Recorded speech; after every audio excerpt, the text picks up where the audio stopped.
in those days, God took missionaries from North America to Africa.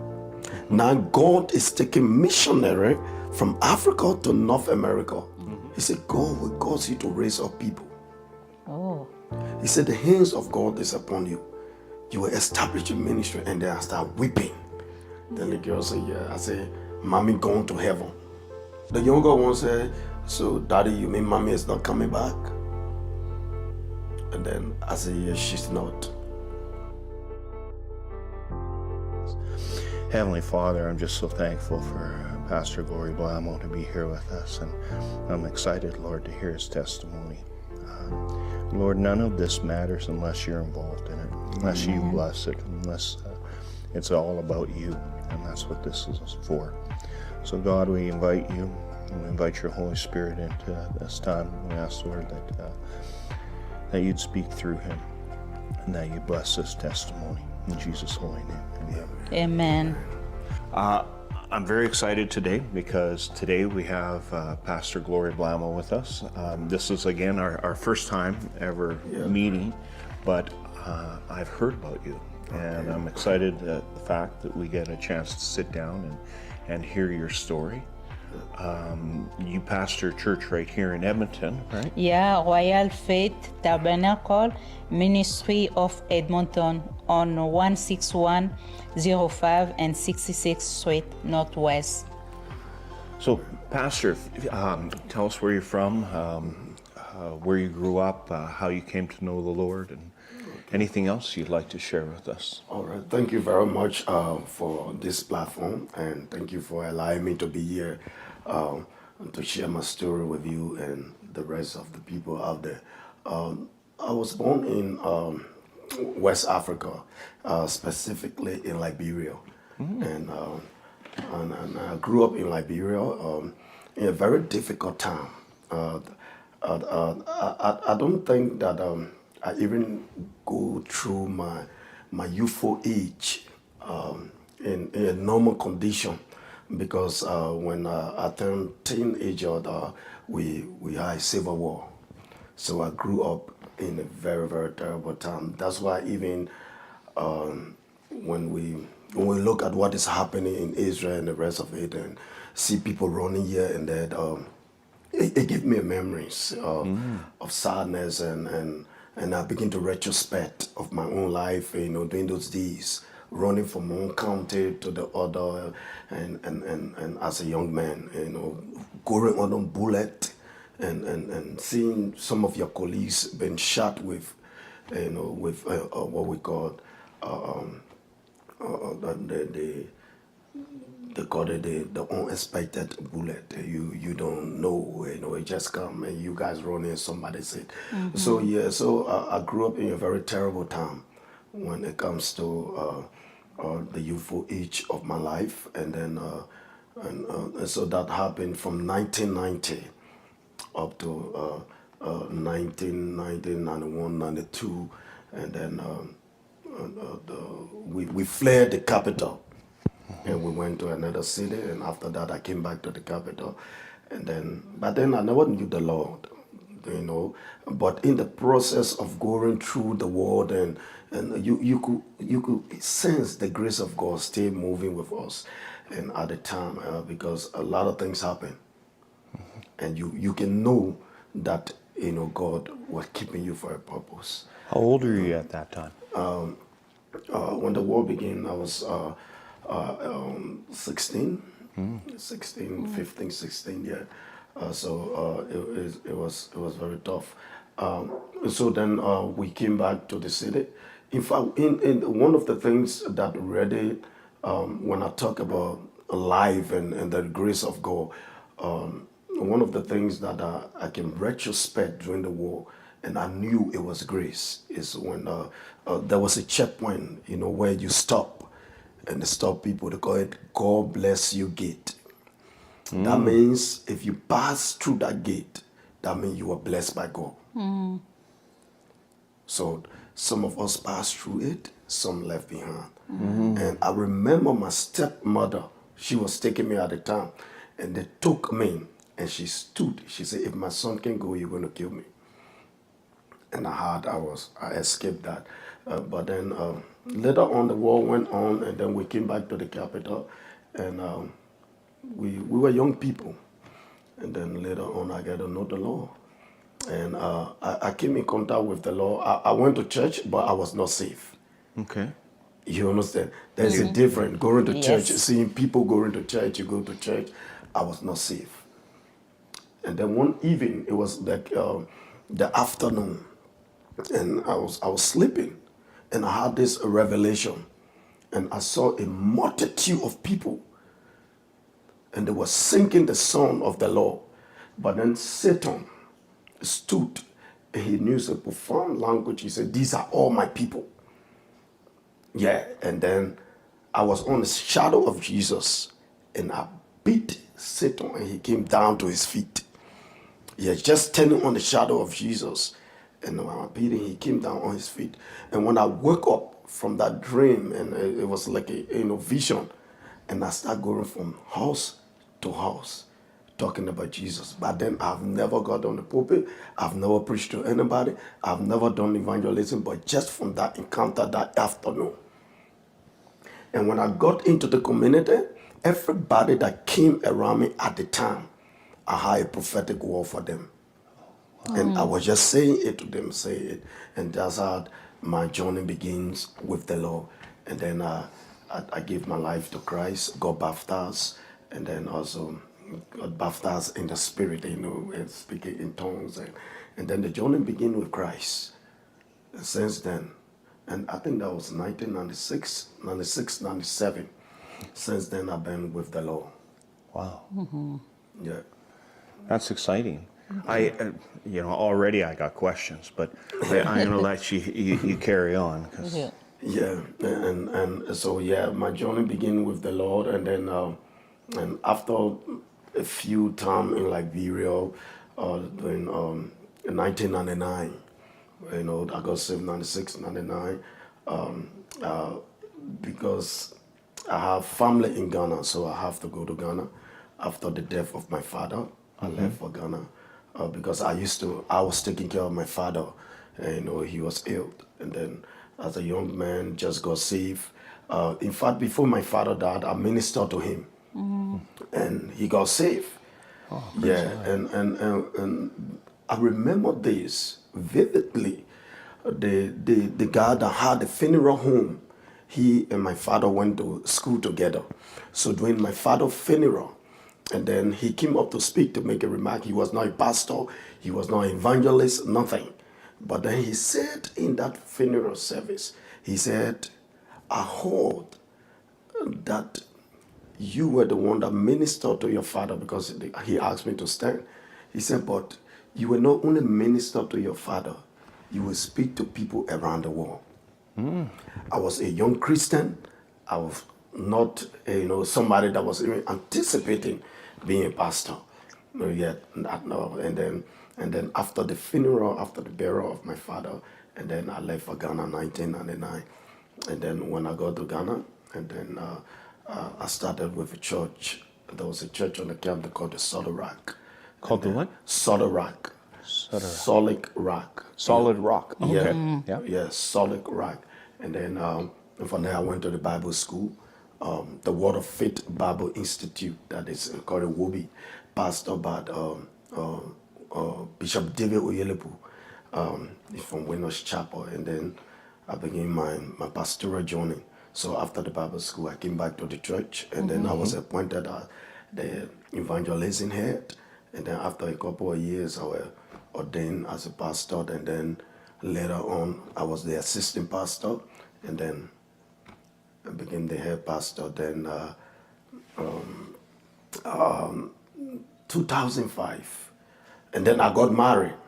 I got married 2001 In Ghana. In Okay. Ghana, yeah. I got married 2001, and then my wife and I was on the camp. We got married on the refugee camp.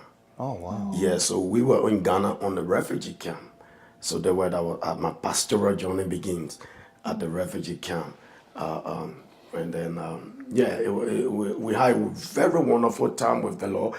The reason why I say wonderful time because I will talk about but unlike right, we are engaged in a lot of different things. But there you get more time in prayer, in studying the word, and, ministering and evangelizing, and so we grew in God rapidly because of the time that were given to him at the time we were on the refugee camp.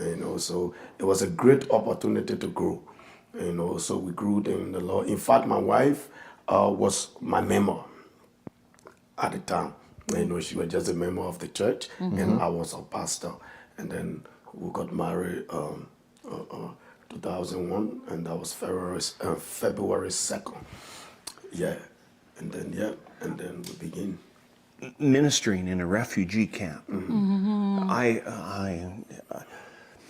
Is that a fertile ground? Is that? A fertile ground? There are people are. Yes, it's very fertile because one of the things is that when people lost hope, you understand, they look for something greater than themselves. Right. Yeah. Right. You understand? So to present Christ to people in such a condition, I mean, it was very receptive. People, accepted Christ, and people were looking for hope. People were looking for hope because imagine you leave your country. I don't know how many miles away we went to Ghana, and we're about 60,000 refugees on the camp. So everybody was looking for hope, and Jesus was the only hope. You understand? Yeah. So it was very fertile. People gave themselves, and we were engaged in evangelism. There are people now that, by the grace of God, we minister to in nurture in the faith. They are pastor, they are bishop, and some of them they are still permanent member of the body of Christ. So it was very rewarding. Rewarding, yeah, I would think so. How is it that you ended up here in Canada? Okay, so what happened is that when we were on the refugee camp, the American had a program, they called it a resettlement program for refugees. Okay. So we were on a program going to the United States, but you go through an interview like any other thing, right? But then we were not accepted to the United States. And then in Canada said they had a place for us.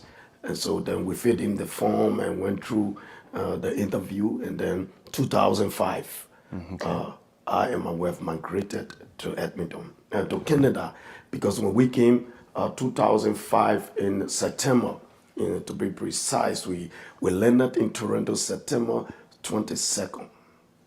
And then our final destination was Prince Albert in Saskatchewan. Saskatchewan. Yeah. Yeah, so we went to Prince Albert, and we were in Prince Albert for a few months. Yeah. And then my wife said, we need to move from here, this place is small. And then I came to Edmonton of February 2006. So does the government tell you where you're going to move to originally? No. Is that how that works? No. When they give you the form, they give you option, whether you want to be in the city or the suburb.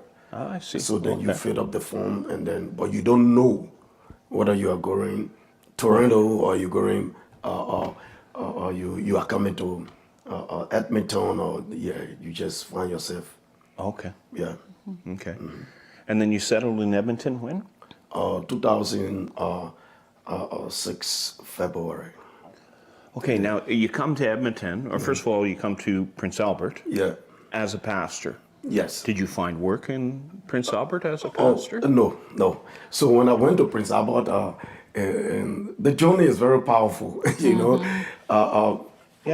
Shed some light on that. One of the things that we learn from Scripture, the Apostle Paul said, when you get to Rome, you have to be like the Romans, right? So in as much I was pastored in Ghana at the time I came to Canada. When I came, I was not actually looking for a pastoral job. In fact, I started working with Canadian Tide, but then I was worshiping with the Full Square Church in Prince Albert. Okay. In Prince Albert, and then the pastor used to love me. So he asked me to, because to be part of the prayer team. So I used to lead the prayer and then the rest of it. Then he came one day to me. He said, "Why can't you have a service, to raise funds for your church back home on the camp?" Because I have left from the camp as a senior pastor, and I left somebody, the guy who was my assistant, I left him in charge.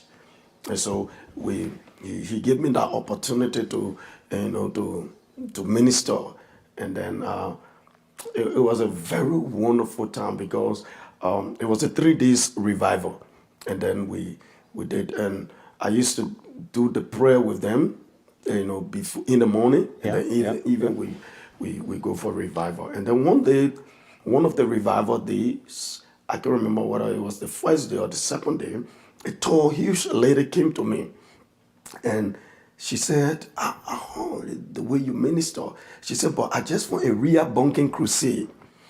And she said to me, she said, Rhea Bunking gave a prophecy. He said, like, in those days, God took missionaries from North America to Africa. Now God is taking missionary from Africa to North America. And then she said to me, she said, I think you are one of those. Yeah. And yeah, she said, I think you are one of those. And that motivated me because, to be very frank, as an African pastor, then not having those type of international experience, right? And there where grace comes in again, the grace of God. And when she said that, I was motivated because we was thinking, how can we, cause an impact in the West and the rest of it, But then I was motivated from there, and then, but my first job in Canada was Canadian Tire. Okay. And I was doing the stocking. Okay. Yeah, and I did it very well, but it was for a few months, and then I moved to Edmonton. Okay. So, did you come to Edmonton to be a pastor, or? It was not still yet in view. Okay. You understand? It was not a vision, and that is the truth. It was not a vision that I think that I was going to really get into when I migrated to Edmonton. The mind was like I was in full square, right? Just be part of a church and just do what is required, of you in a local church. Yeah. So when we moved to Edmonton, I was attending. I and my wife were going to Bethesda. Now is Christ City. Okay. Yeah. Oh, okay. Yeah. So we were attending Bethesda, but then it was on 132 Avenue. Yeah. So we were part of that church, and then one evening, the a revival. They call it the Live Again Revival. And so we were seated, in the evening. I was to go to work that day, and I said, no, I have to go to the revival. So I called in. So I went to the revival, and then I and my wife were sitting in the pew, and then the preacher from British Columbia, I don't know his name, but he's an older, a guy, and he said to me, he was preaching, he pointed to me, he said, you couple, come out, because you could see us within the crowd, right? And so he said to me, he said, God will cause you to raise up people. Oh. He said, the hands of God is upon you. You will establish a ministry, and then I start weeping. Yeah, and everything coming out of me, and I was crying. And one of the reasons why I was weeping is that for a man to be so accurate about the vision of God, he never knew I was a pastor. I never had a desire to even open a church. You understand? And he began to prophesy, and I began to weep. I was crying. He said, it's not going to take long. The Lord will establish you, and he will cause you to raise up people. And, in that service, I left from there thinking what God is saying. Yeah. How about that? And then the journey begins. One day, I was somewhere then, and one of my lady now, she's the elder of our church, and she told me, she said, I want you to come, let's go to a church. And so when we went to the church, but then the church were downtown, where they had the telex center. Yeah, so the dressing room of the players in a place, they had a church there. Yeah, and the pastor came from Zimbabwe, and yeah, and she was a female, and the husband is from South Africa. Yeah. So the church was Flame of Revival. Flame of Revival. Yeah, so we just went there. It was a young church coming out, so when we went, and then started working with them, not as a pastor. And they never knew I was a pastor. I never introduced myself as a pastor. So I used to go and help in the morning to set up the chairs for the service and the rest of it. So then automatically I took over that job. So early in the morning I would prepare the church, and then his pastor and his wife would come in and get everything set up. But I was not on the pulpit, I was not doing anything. So one evening, there was a Bible study, and then nobody turned up to teach the Bible study. So the people that was in the Bible study, they asked, they said, anybody wants to teach? And then I said, oh yeah, let me come and teach. So I went and I was teaching on the baptism of the Holy Spirit. So I taught. And then after that, they went and told the pastor. And they said, oh, Glory taught very well, the Bible. So she called me. She said, you did any ministry back home and here and there? I said, oh yeah, I pastor a church back home. She said, why you didn't tell us that you're a pastor? I said, no, Grace, I have to find you out. That's how I began working with them. And then after they was leaving for South Africa, they asked me to, handle the church. Yeah. And then after they left, after a year, and then the pastor called me. She said, the Lord said, I should tell you that you should move the ministry under you. And then she called my elder. She said, that ministry is where God is launching you. And that's how we begin. And then the name came to Solid Rock. That's how my pastoral ministry started in Edmonton. So then we begin with Solid Rock, and then we started the church. Wow. Yeah. That's exciting. And you started the church, so the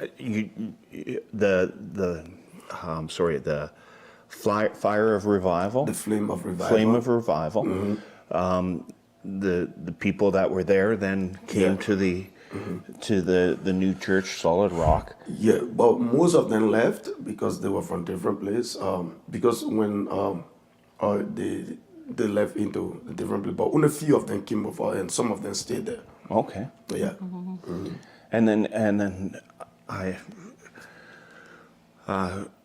what happened at that time? Did the church start to grow? Are you?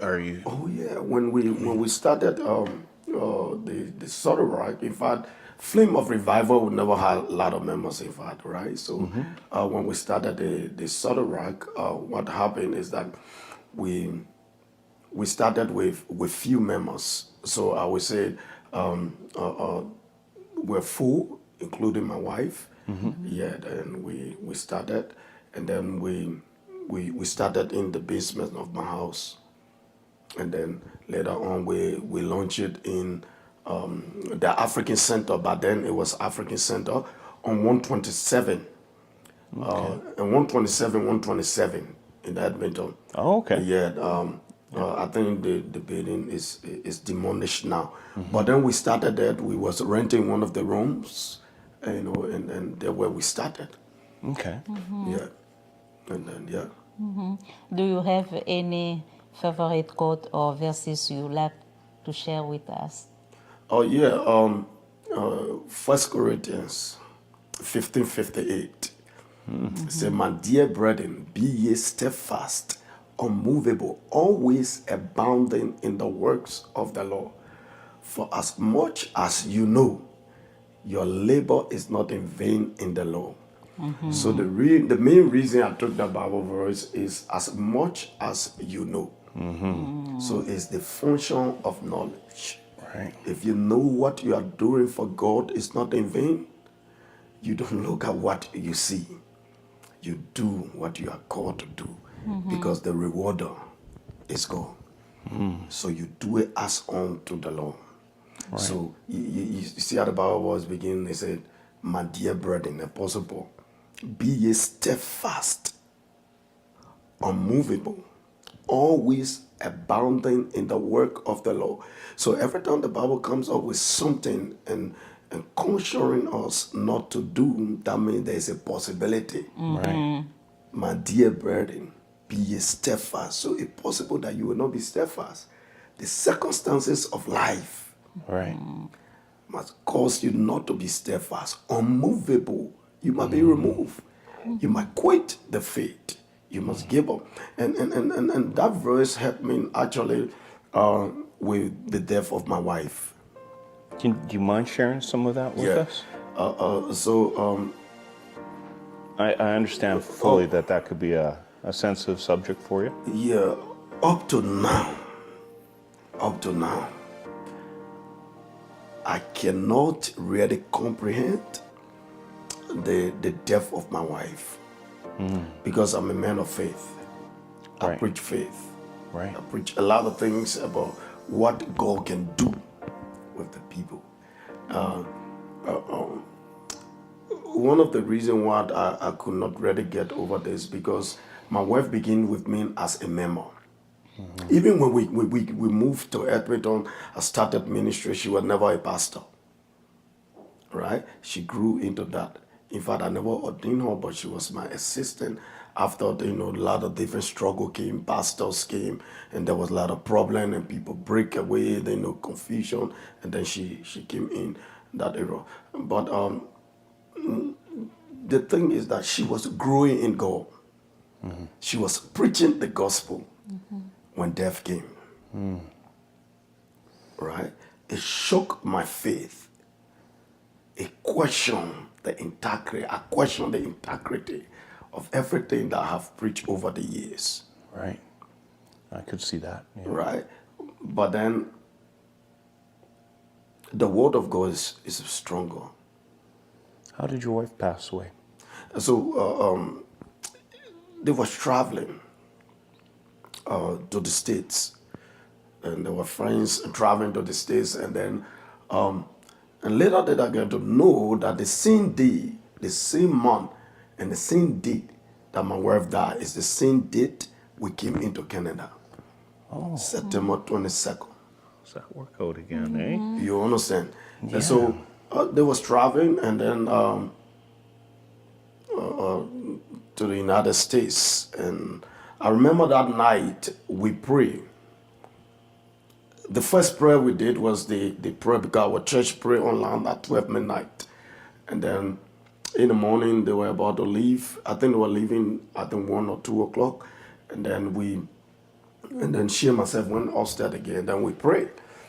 And then but then by 5, 6 in the morning, I received a call. Because normally it doesn't matter except I'm sleeping.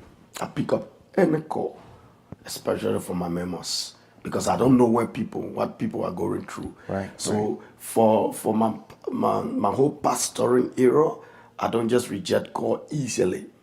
I don't, so I pick up the call. And then the sister on the line said to me, she said, Pastor, you need to call this number. I said, why? She said, mother, they call my wife mother. And, in our setting, if you are the pastor wife, you are the mother of the church. Right? So she said, mother, then high accident. It's not a good accident. So you need to call. So I took the phone, got off the bed and went to the bathroom in from the mirror and I dialed the number. And that was I think the guy from the paramedics in the hospital because they took but then they were at the hospital in Saskatoon. Not Saskatoon, but law minister. So I called. And then the guy said to me, he said, I can speak to you now, but the police will come to your house at 8 a.m. tomorrow. So I said, no, just tell me. I will bear anything. Just tell me it. And then he said, okay, give me a chance. Let me get out. And then when he went out of the place, and then he told me, he said, your wife is late. She deceased.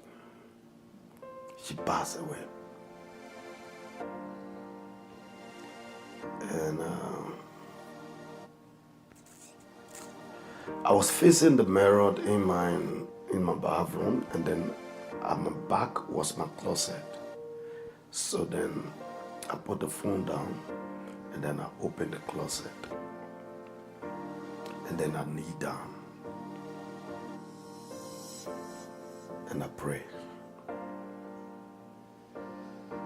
The only prayer I prayed, I said, Lord, if this is not your will, let it not be. Let even the dead be risen. But if it is your will, Lord, I give you praise.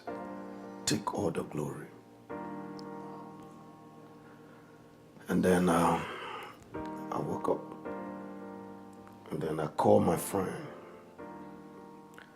He was my closest friend, Emmanuel Service. And I called him.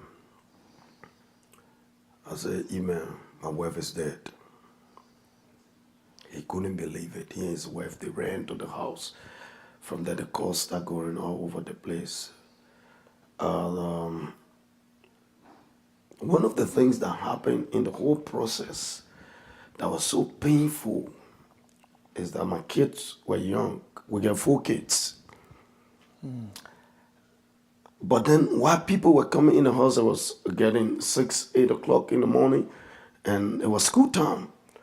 And I remember my older daughter, standing on the steps. And she said, Daddy, why are people coming into the house? Mm-hmm. Yeah.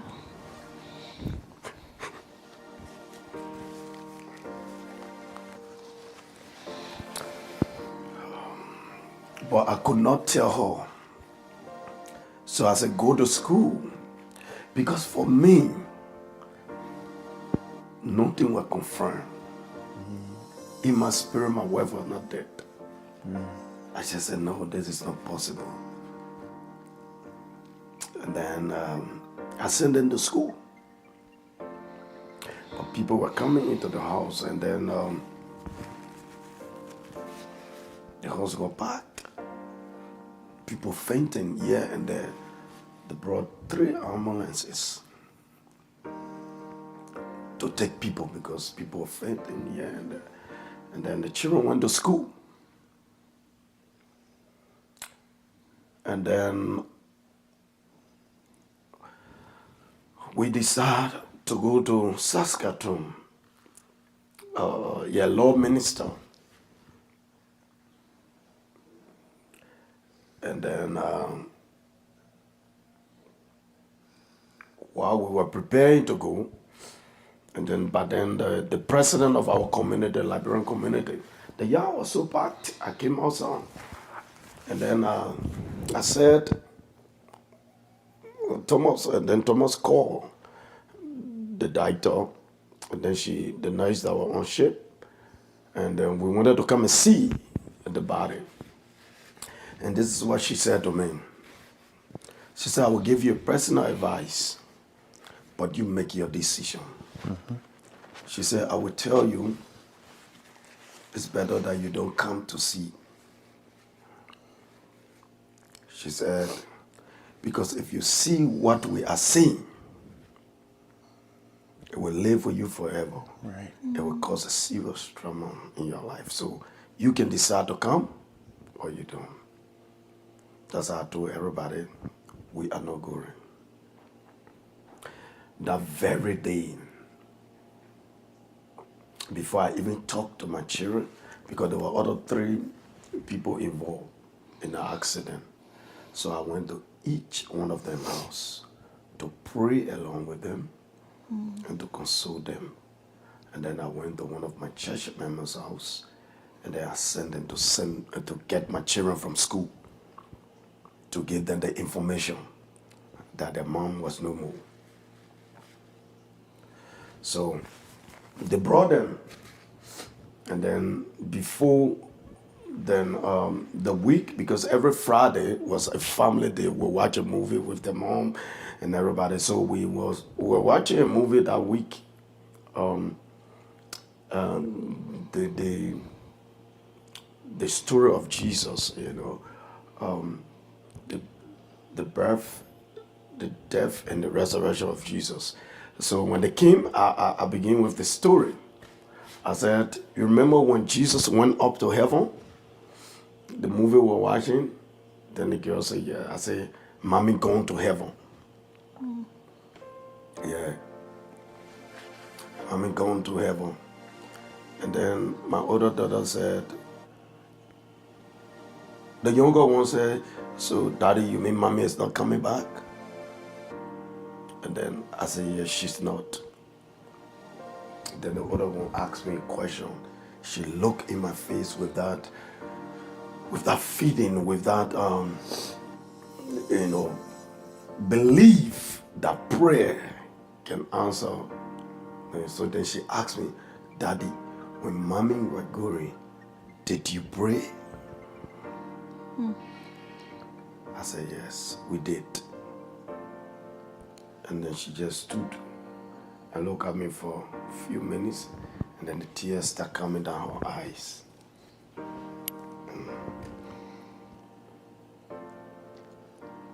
That was it. That was it. And then we just started doing what we could do to get everything set up. Yeah.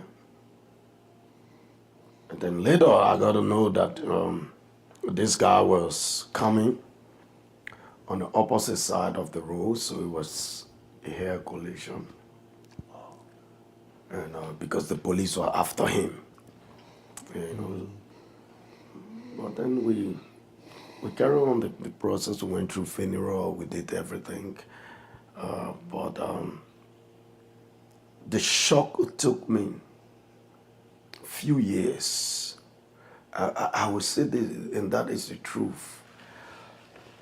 I thank God for grace, but that shock, it took me a few years to come to where I am now. I almost left the faith. Almost. So I was seeking the answer. I wanted to leave the faith. I wanted to stop being a pastor. So I went to Vancouver, and I was in the room. And then I was praying, and then I finished praying. I was just on the bed. And then I just heard a voice in my ear. If you quit, you are wicked. Because there are others that depends on your grace. And I came home after that week. I sat down in the church. God was about to give me a confirmation of the grace that He had bestowed upon my life. So I was in the church, and one of the sisters was giving a testimony. And she said her labor was failing. And the doctor said it was terrible. And she said, that night we came for Tari. And she said, Pastor, bless the water. And he said, take the water. Anything you believe in God for, do it. She said, I used to take that water like a medicine. Every time I'm going to the house, going to work, I would take it in. She said, I went back, and the doctor said, my liver is like a brand new. Amen. So then I sat in the chair in the church, and then that same voice came. That is the grace. It's not for you. It's for the glory of God. You cannot quit. But it was still a struggle for me. Oh, I'm sure. Yeah. And I will say this on this broadcast. One of the vision that God has given me for the next few years is to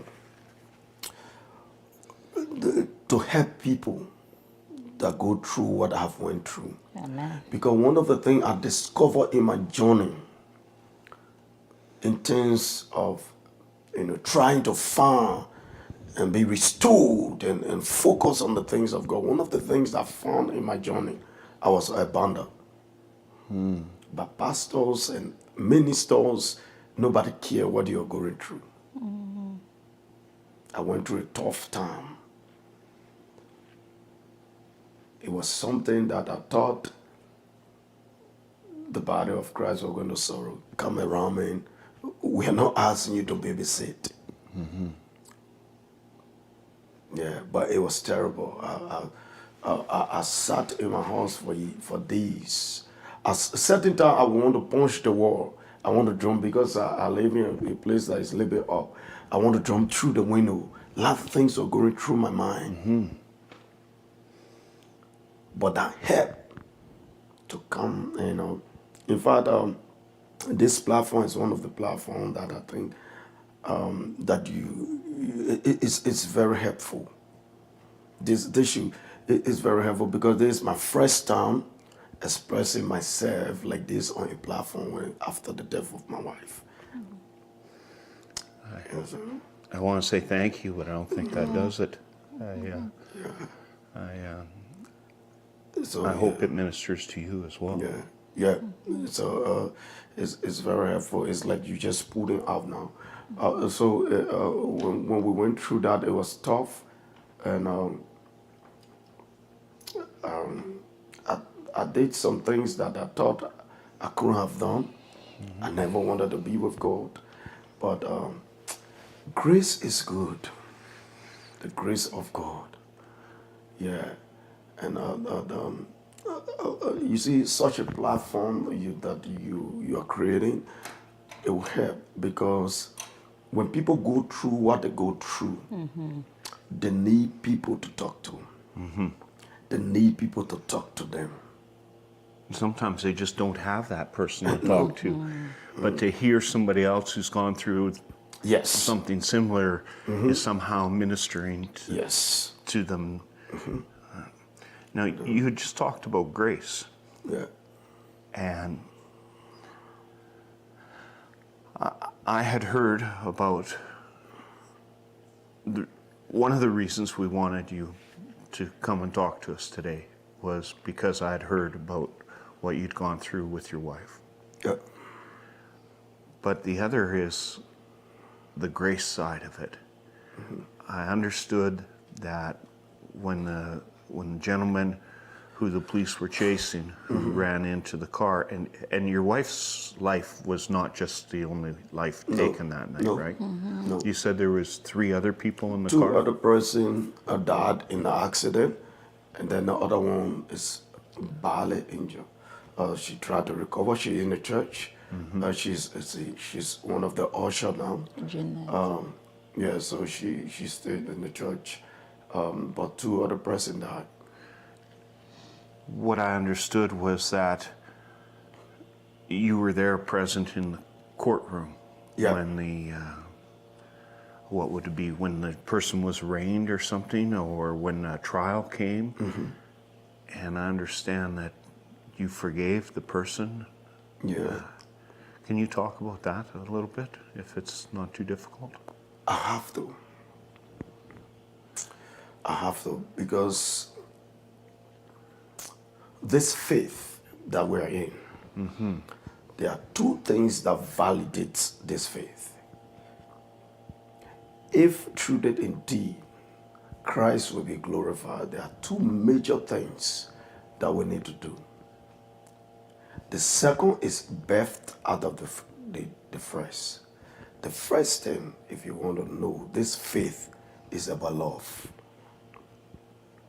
The Christian faith is about love. Amen to that, yeah. Nothing else. Anything that is short of love is religion. Yeah. It's religion. The second thing to demonstrate love is the ability to forgive. If you cannot forgive, then love is not displayed. And if a man or the woman cannot forgive, you carry the burden of the offender. So, being a pastor, knowing that love and forgiveness is the foundation of our faith. Because you and myself that are believers today, is because we're forgiven by the Messiah. Romans 10:9. If you confess your sin and believe in your heart that God have raised him from the dead, you are saved. So that means for me to live Christ is for me to demonstrate love and forgiveness. So when I saw that guy weeping and crying and saying what he was saying, I can't remember what he said in quote. But when it was my time and the judge asked me to speak to him, the only thing I said is that I forgive you. Wow. And I don't have anything to say. I'm not here to criticize you. I'm not here to talk about the recklessness of your driving, but I forgive you. And then after that, the judge said to him, you are going to prison for 10 years. When you come out of prison, you'll be 37 because you were 27 when the accident took place. He said, but I've never seen such a thing. I've been on the bench for more than 37 years, I think 47 years. He said, I've never seen such a thing, such a love given to the offender. He said, but when you come from prison, he said, go back to this community and serve. Serve the community. And then I knew that the gospel were being demonstrated practically. And then when I walk out of the courthouse, the guy that was driving the car, his girlfriend, his fiancée was sitting right to the door. And she started weeping. And then she hugged me. She said, thank you for forgiving. She said, that means a lot. That speaks a lot about your faith. Then I knew God was being glorified. Amen. Yeah. And then I left from there, although after that day, there have been a lot of struggle here and there. But God have seen us truth. He have seen us through that time. My children now, they have grown to a level. My older daughter was I think 10 years old. The other was 9. I think the boys were 6. Yeah. And the boys were 7. Yeah. So my girl now she's Twin boys? Yeah, twin boys. Okay. So now the older one is 16 now. She in grade 11. And the one that is next to her is 15. She herself she in grade 11. And the boys are like 10 in grade 8 now. So yeah, but I've been struggle. Yeah, but God have been seeing us through. The grace of God have been faithful upon my life. I was even preaching yesterday and I was talking about that. I said, the reason why some of you are in this church today, because this month is our month of sufficient grace. So I was telling her, I said, the reason why some of you are in this church today is because of the grace of God. Because if not for the grace, we will not be here. Yeah.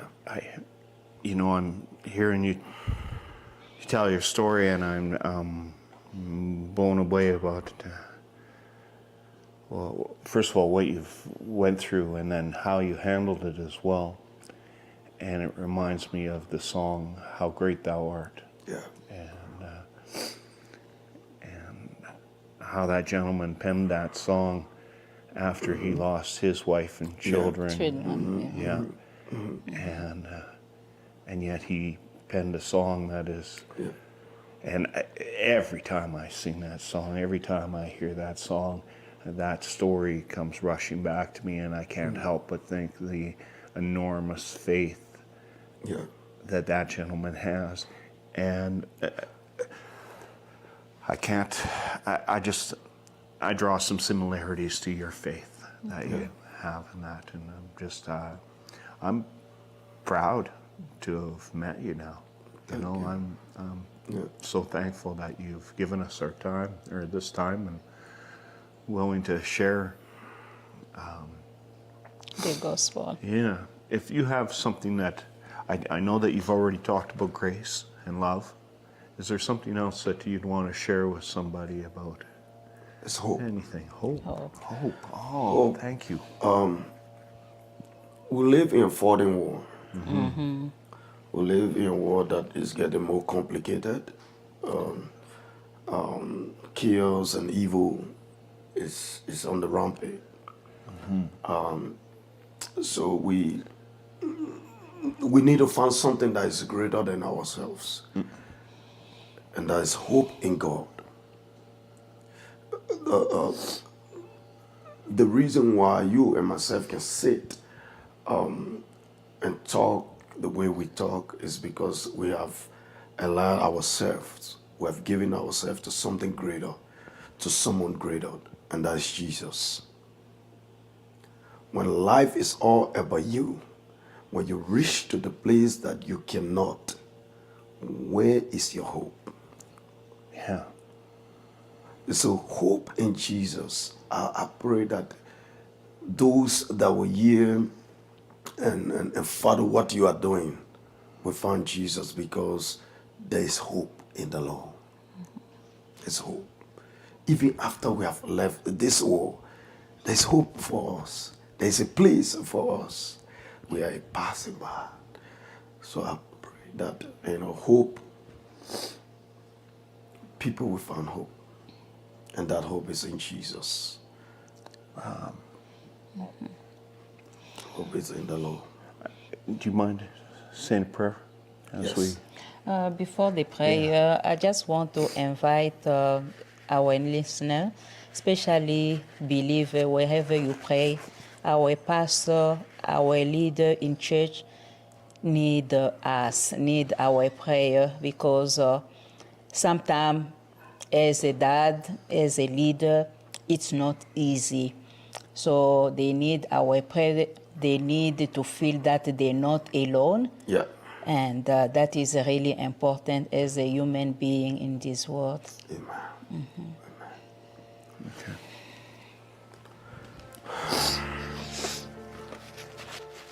Father, we thank you.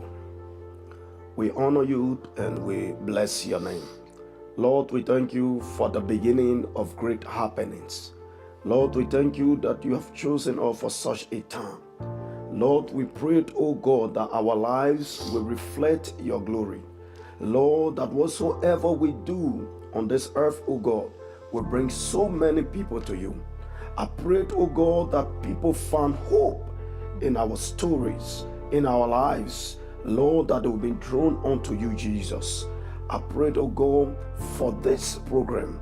I prayed, oh God, for this vision, that you, God, will bring your wisdom and your understanding. Lord, that you will sustain it, oh God, for your glory.